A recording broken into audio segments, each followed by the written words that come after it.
Daily இதுக்கு பால் ஊற்றுவீங்களாண்ணே? சரி சரி. இல்லை இது கொட்டி போட்டதுலேருந்து பார்க்குவீங்களா எப்படி? சரி, நீங்கள் தான் தூக்கிட்டு வந்தீங்களா? பச்சை குட்டியாக இருந்துச்சு, கண்ணு விட அவ்வளோ திறக்கல. சரிண்ணே சார், ரொம்ப சந்தோஷண்ணே. ஏன்னா இங்கே யாருமே வந்து அவ்வளோ ஆளுங்க வரமாட்டாங்க. நீங்கள் பால் ஊற்றுறது வந்து ரொம்ப சந்தோஷமாக இருக்குது பார்க்கறதுக்கு. 6 குட்டி இருந்துச்சு. சரி. 6ல் 2 செத்து போச்சு, 4 இருந்துச்சு. சரி. போன வாரம் யாரோ ஒரு குட்டியை தூக்கிட்டு போயிட்டாங்க. உண்மையில் இங்கே இந்த பட்டாசு சீசன் மட்டும் தான் ஆளுங்க அங்கிட்டு வர, அவங்களும் கொடுக்க மாட்டாங்க. நீங்கள் இவ்வளோ தூரம் கொடுக்க வந்து ரொம்ப சந்தோஷம். இல்லை இந்த மாதிரி ஆளுங்க பார்க்க ரொம்ப கஷ்டம் இந்த காலத்தில், அதனால தான் எடுக்கேன். உண்மையில் பாராட்டுக்குரிய விஷயம் தானே, யாருமே இப்படி செய்ய மாட்டாங்க. நானும் பார்த்ததில்ல, இப்போ தான் முறை பார்க்கேன். வளர்க்குற ஜீவனுக்கு வந்து கொடுக்குறது வந்து இப்போ நார்மல் தான். ஆரம்பத்தில் பால் தான் ஊற்றுனேன். சரி. பச்சை குட்டியாக இருந்துச்சு. சரி. அப்புறம் கொஞ்சம் கொஞ்சமாக அப்புறம் சோறு இதெல்லாம் போட்டு பழக்கினேன். சரி. சோறும் பாலும் சேர்ந்து சாப்பிடும். இல்லைண்ணே, உண்மையை பார்க்க ரொம்ப சந்தோஷமாக இருக்குண்ணே. ஏன்னா பெரும்பாலும் யாரும் இப்படி பண்ண மாட்டாங்க இந்த மாதிரி.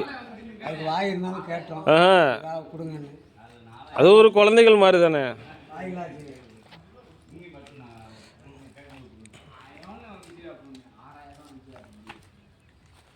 பரவாயில்ல, எந்த கை மாதிரி எதிர்வராமல் பண்ணுறீங்களே. தண்ணி இருக்கு இதுலண்ணே, இதுலையாண்ணே இந்த கேனில் இருக்காதாண்ணே? சரி, இந்தாங்கண்ணே.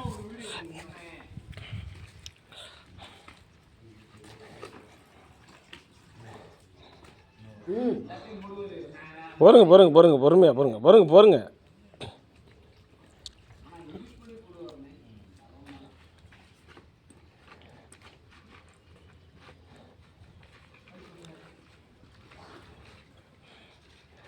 எவ்வளோ சந்தோஷமாக குடிக்குங்க பாருங்க. இல்லை எவ்வளோ பசியில் இருந்திருக்கும். காலையில் ஒரு ரவுண்ட் வந்தேன். அது கொஞ்சமாக இருந்துச்சு சோறு. சரி. அது பத்தலை இதுக்கு. சரி. அது கொஞ்சம் முட்டை கருதும் கொஞ்சம் சோறும் போட்டு பிணைஞ்சி வச்சேன், சாப்பிட்டுச்சு. சரி. பத்தலை, கொஞ்சம் பார்த்துச்சு. அதுக்கப்புறம் 2வது ரவுண்டு. இல்லை பரவாயில்ல, சாப்பிடும்போது கொஞ்சம் எடுத்து பரவாயில்ல. இன்னொன்று உங்களை மாதிரி அழுகுக்கு போய் தானே மழையை பெய்யுது. ஆனால் உங்கள் பேர்ண்ணா? என் பேர் பாண்டி. வாழ்த்துக்கள்ண்ணா. சரி, குடிங்க சாமி.